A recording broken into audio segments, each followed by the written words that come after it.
First of all, before we start, I'd like to acknowledge the traditional owners of the land that we're meeting on and pay respects to the elders past and present.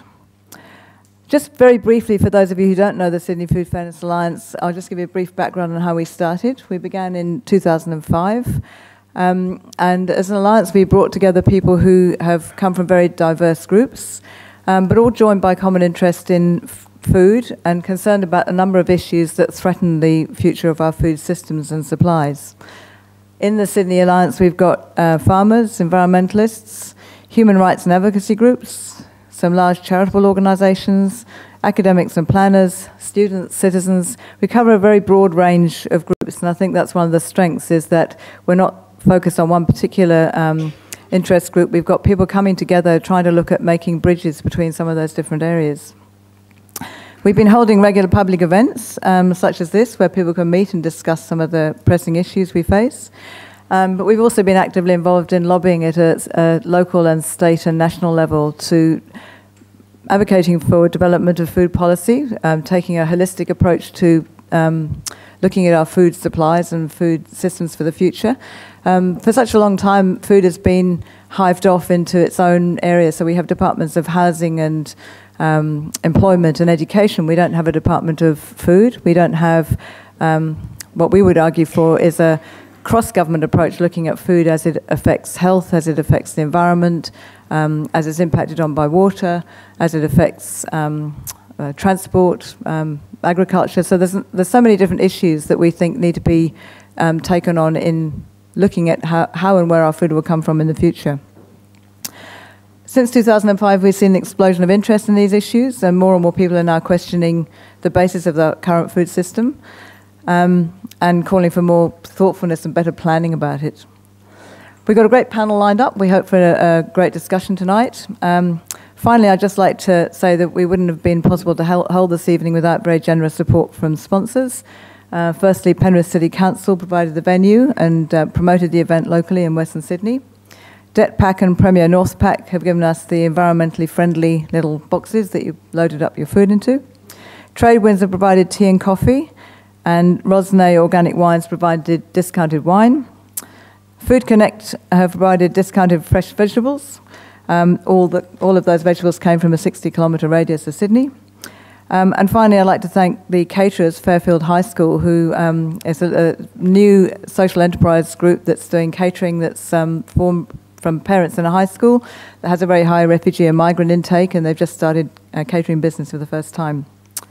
So I'll hand over to Costa now to moderate what I hope will be a very exciting evening for us all. Ed Beale is not my name. I'm a galah. I'm one of those 1,000 parrots. I'm a farmer that farms in the Sydney Basin. I don't intend on leaving. And I don't think Sydney wants to have tarmac and tiles from the coast to the mountains. The environment would be devastated. My question is to each of you in turn. And firstly, Ian Sinclair, transferable development rights as a way of not only protecting the existing commercial farms, but a way of providing incentive for new farmers and new entrants so as that 1,000 can become 2,000, can become 6,000. FIONA SIMSON and the others, as an endangered species, right to farm legislation is the only way of protecting that species. What is New South Wales farmers doing about putting the right to farm legislation on the statute so that we don't have pictures like we saw Ian put up, where a new entrant has complained about an existing farm that's been there for 100 years or so, and getting the support of government through the EPA and other legislations. We have no legislation to protect the farmers. So those questions I'd like to get some answers, please. Thank you. Okay, I'll go Ian and then... Yeah.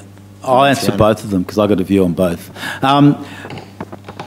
TDR stands for Transfer of Development Rights. We don't have development rights in Australia. A more appropriate mechanism, a name for it, and we really do need to work out the catchy titles here, It's a market-based mechanism. That's all it is. It's a market-based mechanism. We have a thing called biobanking.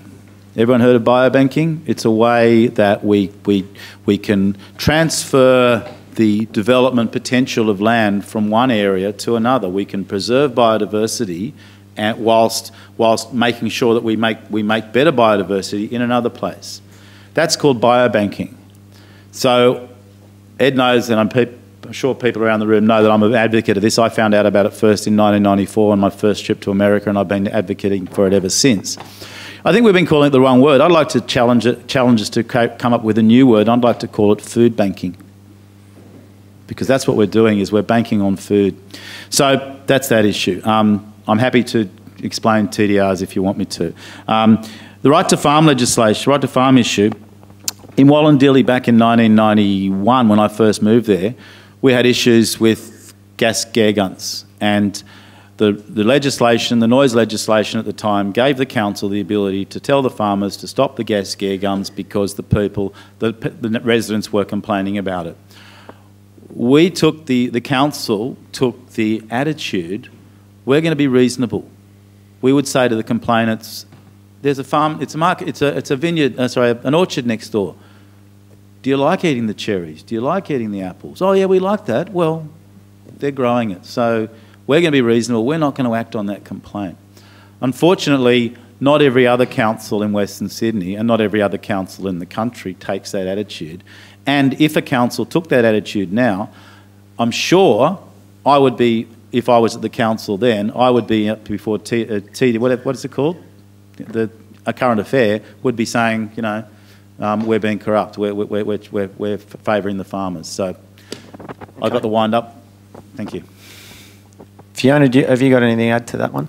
Yeah, look, I will. I'll add a bit in terms of particularly about the right to farm. And I have to say, in my first, I'm a bit like the government. I've been in for about 100 days.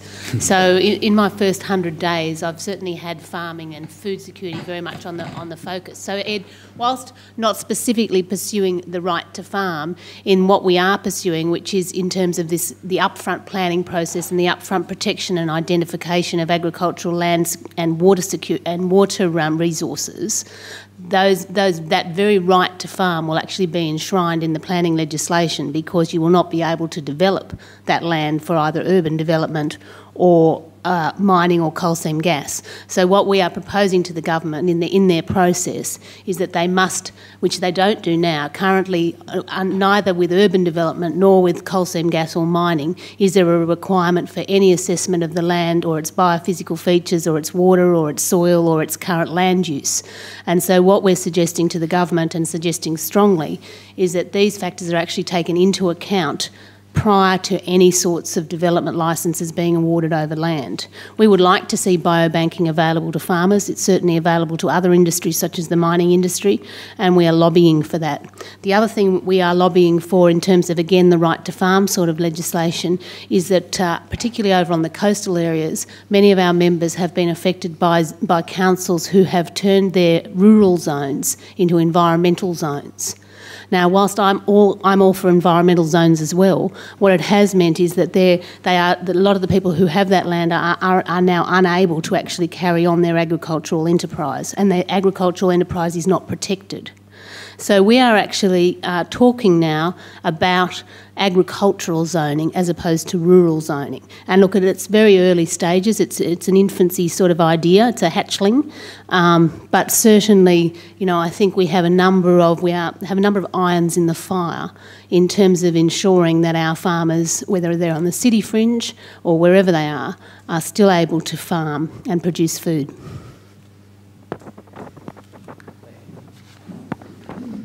Hi, my name's Claire. I guess I'm sceptical of governments and how much, you know, the extent to which they will act to defend the interests of farmers and food eaters, and certainly sceptical of big corporates. And one of the things that I'm most excited about, and we've seen an example of it tonight in that Food Connect provided some of our food this evening. One of the things I'm most excited about is building relationships between farmers and food eaters. Partly because that gives an opportunity for farmers to get a better a better rate of pay for what they're doing, but also because I think it has the potential to create relationships and to create some of that visceral connection with the food that Phil was talking about, which I think perhaps gives more, potentially will create more political will to defend farmers in the long run. If anyone, there's not really a question. Yeah, no, I just enjoyed Take it as a comment. What Claire said.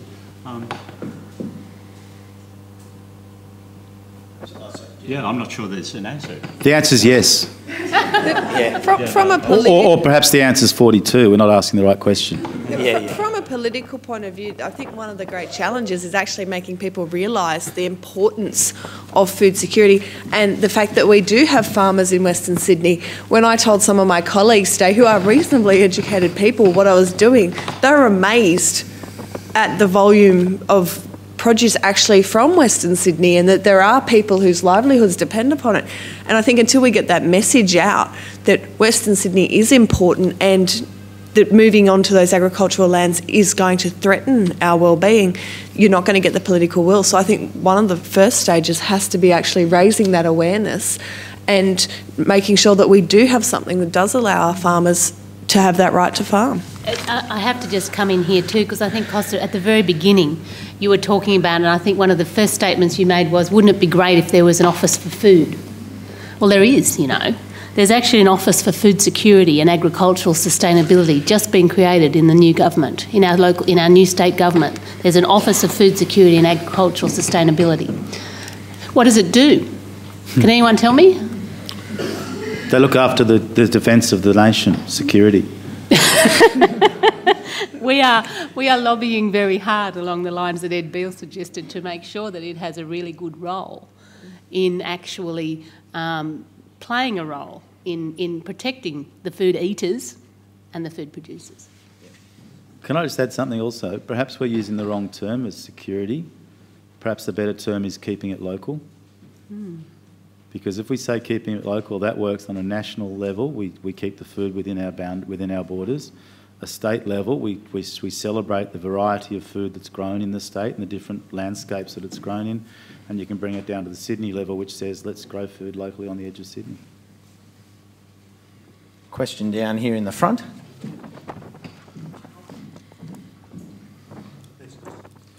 Charles is my name. Phil, thanks very much for your nostalgia trip there. Italy and lots of Europe, it's really made up of many cities, but medium-sized cities, not huge cities.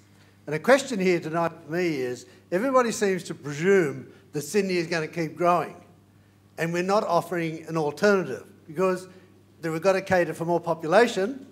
How we're going to cater for that population in Australia is the question.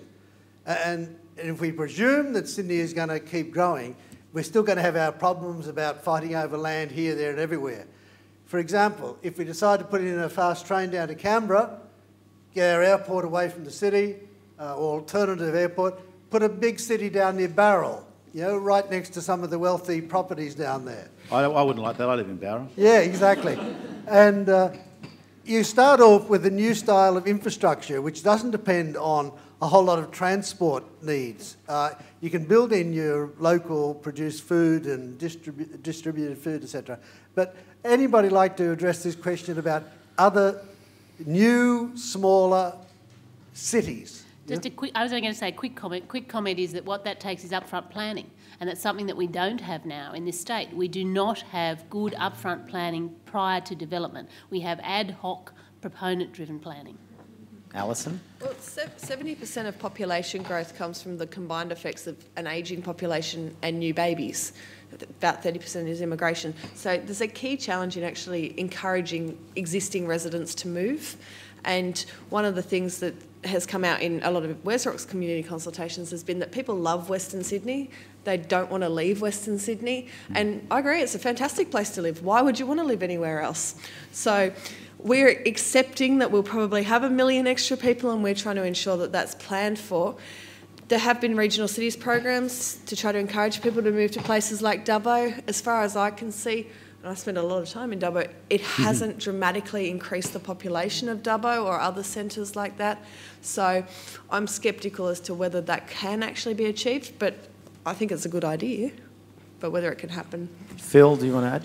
Yeah, look, I mean, decentralisation has been this great yearning in Australia for a long time, and try as we may, people love living by the coast and they love living in big cities. You know, our young people's migration stream in Australia is to the big cities. The only significant decentralisation move in the last decade or more is the one that Ian is concerned about, is the movement to the regional cities and large towns on the coast, and that sort of recreational land use living is actually counter to farming, not a solution to farming. High-speed trains all around the world suck people into big cities. In Bologna, you have the delight of going to Milan. People from Milan don't go to Bologna. The Midlands in England are concerned that the new high-speed rail system will just mean the Midland cities get bypassed and people go to London. Can I just say one thing that Fiona said? I think we've got to stop saying that our planning system is no good. You know, I think Sydney and New South Wales planning documents are world class. What we do need, however, is that those planning documents maintain their integrity in the face of attack by organisations, property developers and other mean-spirited, selfish advocates for quick and easy gain from property development, rather than the proper planned rollout of affordable housing. And what we need is politicians to commit themselves to those plans, not fall over every time they're lobbied by the UDIA and other property development groups. And there's a big difference between that and not having good plans.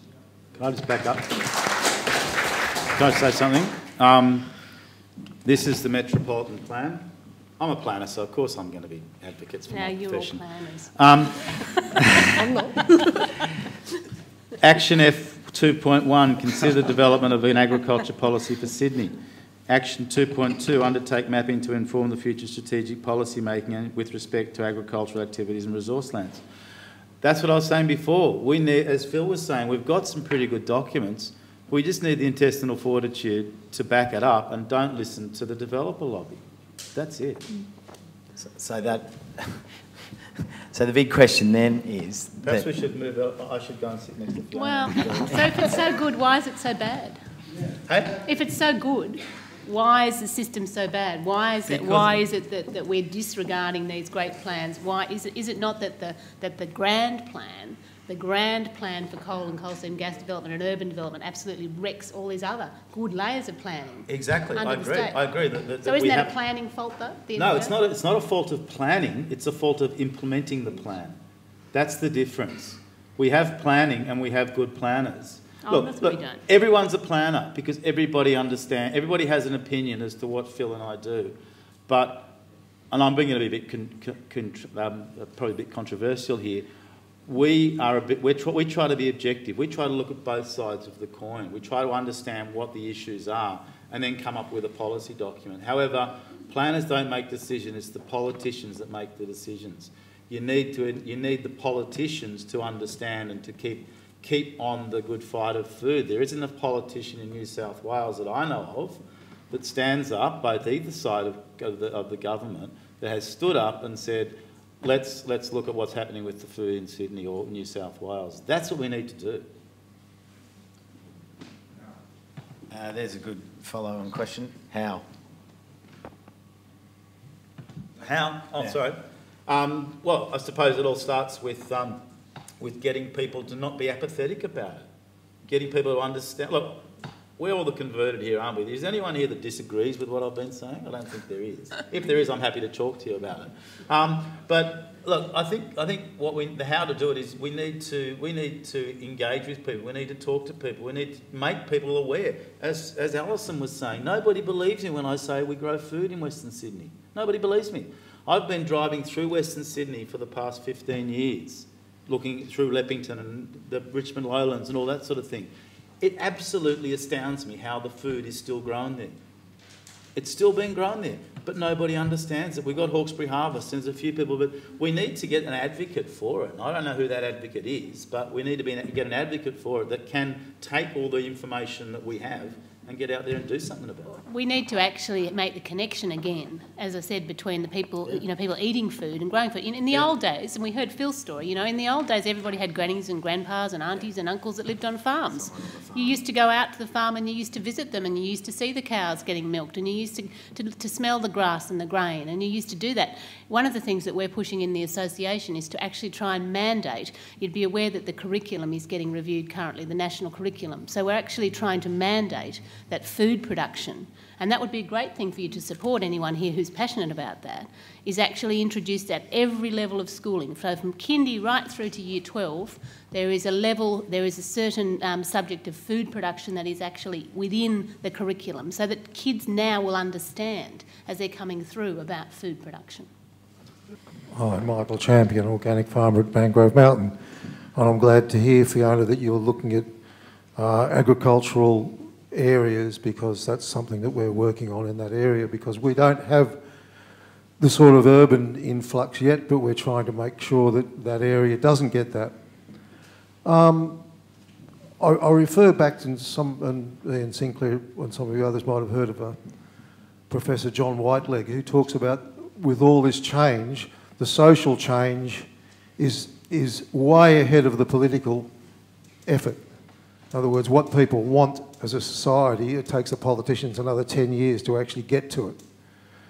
Isn't part of the problem, it isn't where the advocacy should be, is focused on the people. If you're going to have another 1 million people in Penrith, haven't you got to convince them that they've got to go into houses that go up rather than houses that go out?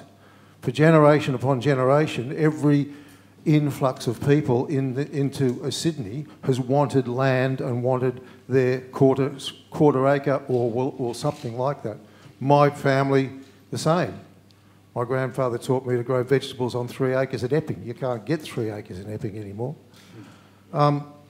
So that's the question. Shouldn't we be being social advocates as well?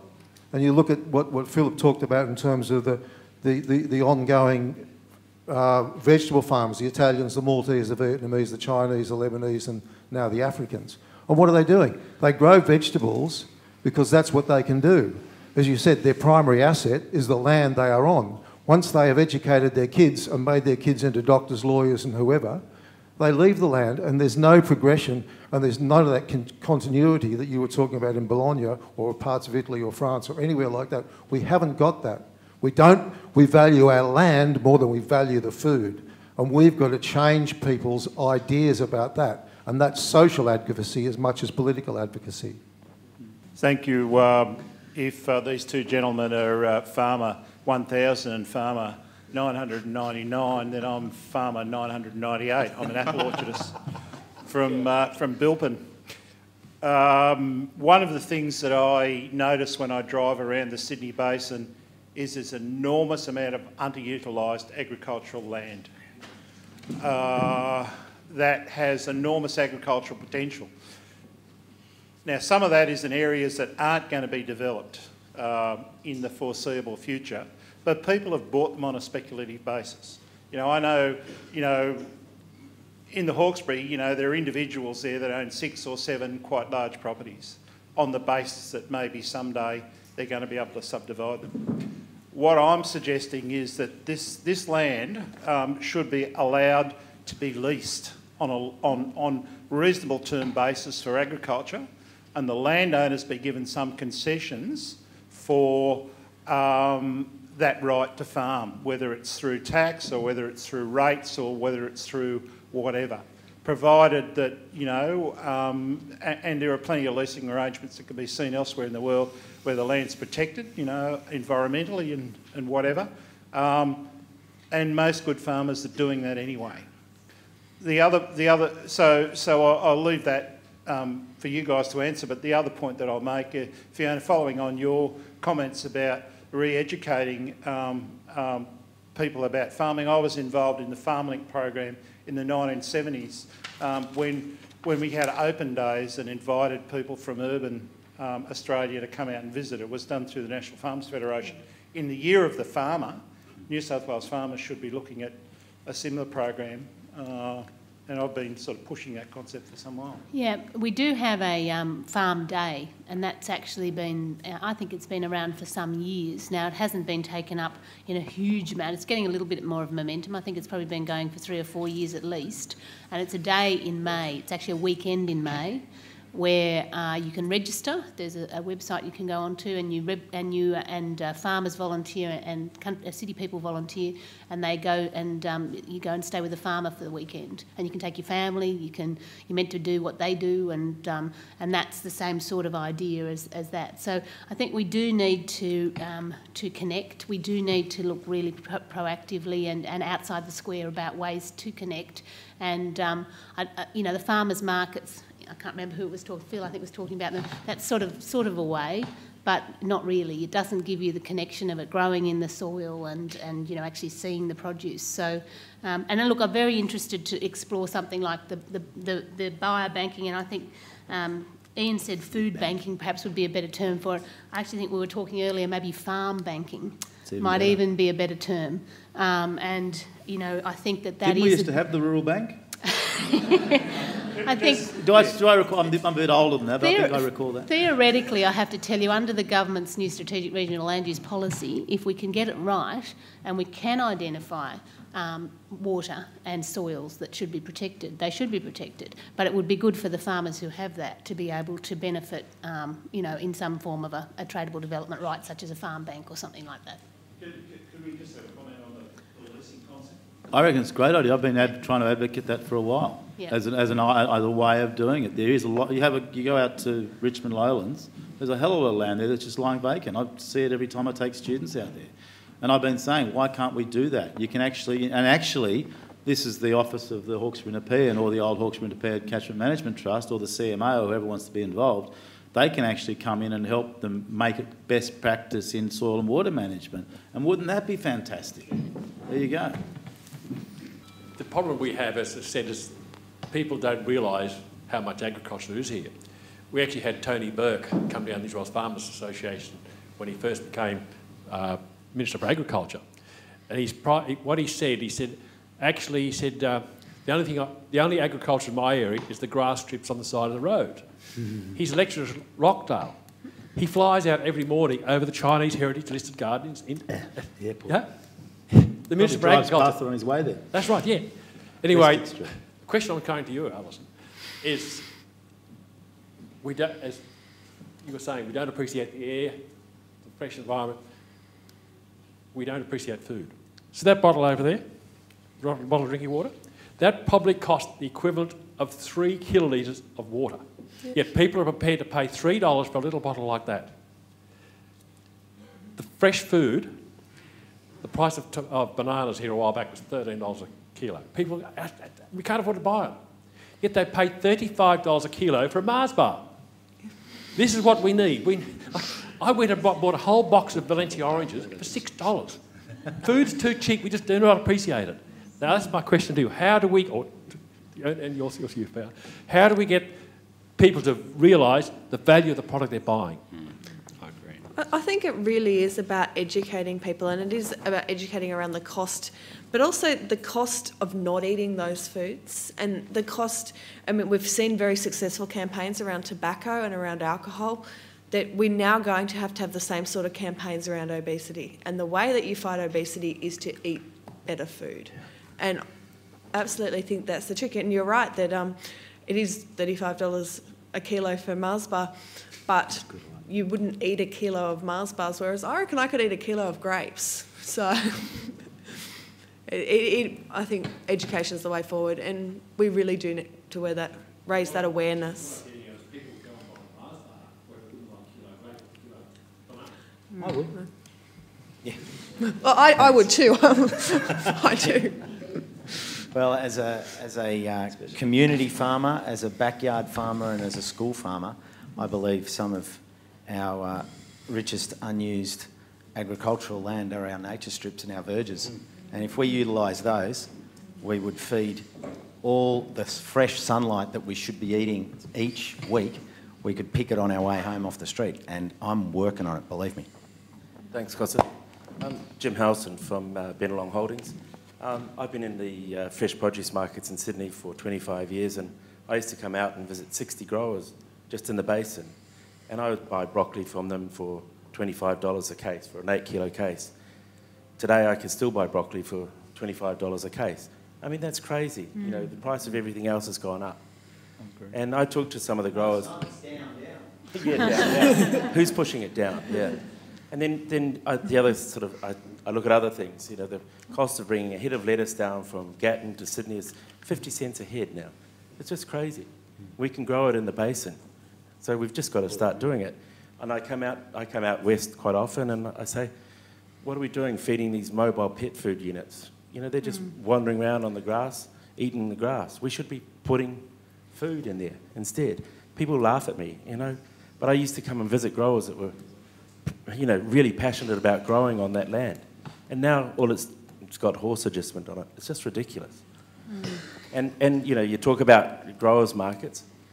Growers, you know, I talk to out here, they make more on a Saturday morning at a growers' market than they do 4 days a week or 5 days a week at Flemington markets. You know, it just shows you've got to sell to the public, direct to the public. Yeah. Thanks, guys. Absolutely. I have to just comment quickly, Costa, on that one, because, I mean, look, the farm gate pricing and the price that consumers are paying, some of you might have seen we've been a little bit active in the press about it lately.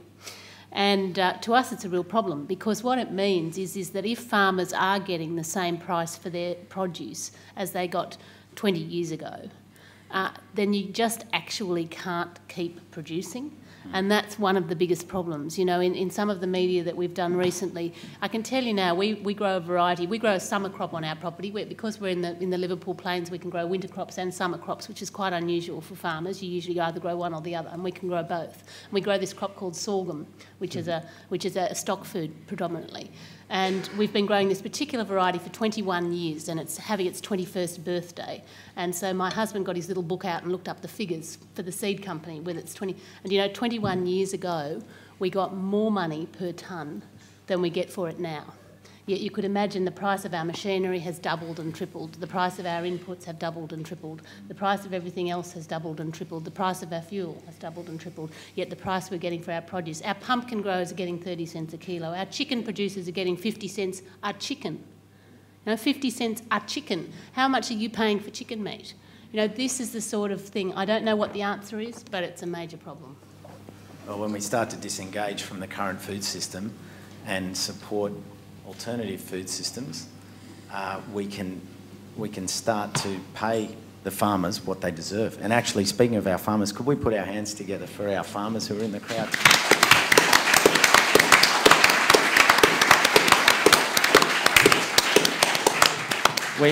We need to shake their hands more often. So.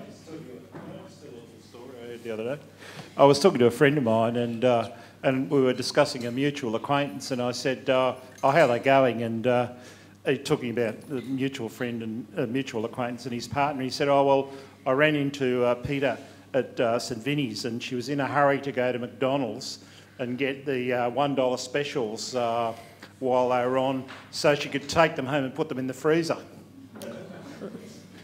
So she goes to 3 or 4 McDonald's a day and collects these $1 specials and puts them in the freezer. Oh, God. Okay. Final question before our wrap. Thanks. My name is Salman. I live in Minchinbury in a 700 square metre plot. Got 1 wife, 4 kids, and 1 inherited mother-in-law. Just that gentleman over said, how do we appreciate food? I was not asking any question, but I just want to inform that I am actually doing home farming, courtesy to gentlemen like Costa and other people I met. I grow tomatoes, vegetables, all sorts, and fruits, and I have chickens. We never buy eggs at all for the last few years. I do a little bit of home quail farming, and then I've got fish as well, which is for the table. So what I am trying to say is that we should also appreciate food by growing ourselves. And I know that I have to wake up early in the morning and spend around half an hour every day to grow my crops. So anybody is welcome to come and have a look. Thank you. Thank you. So I'd just like to close by giving you each one sentence, just to close with a final thought. Really like to acknowledge the contribution that our local farmers do make. As the person who manages to kill absolutely everything, I won't be one of those people who is growing food in my backyard. So thanks to people like you, we can ensure that we do have a food supply. And I think on the political side, particularly at the council level, it's important that we do everything we can to support our local farmers. Yeah, look, I think that for me it's just about thinking about food, and it's about thinking about food production, land and water, and preserving and protecting that land and that water for the future generations, because if it's all gone now, if it's all covered by houses or all covered by mines or all covered by energy supplies, what on earth are we going to eat? So that's my sentence. I'd just like us to make sure that we always look along the food supply chain. We're doing some work at the moment for Sydney Markets Limited, with Woolworths and Coles holding, what, 2/3 of the food supply chain, with Metcash now gobbling up IGA and David's Holdings to become the third major player. The Sydney Markets Limited, that is the place that people can sell their produce and other people can go and buy that produce, either to eat or to process, that is an institution that will go the same way as Sydney's farmlands unless consumers wake up and start choosing their food wisely. We can coin a new concept and call it a new phrase again and call it Sydney urban agriculture, which talks about community gardens, school gardens, backyard gardens, verge gardens, home farming and commercial farming on the fringe. And I think we need all of it, not one or the other of it. I think it needs to have everything. Ladies and gentlemen, can you put your hands together for our speakers?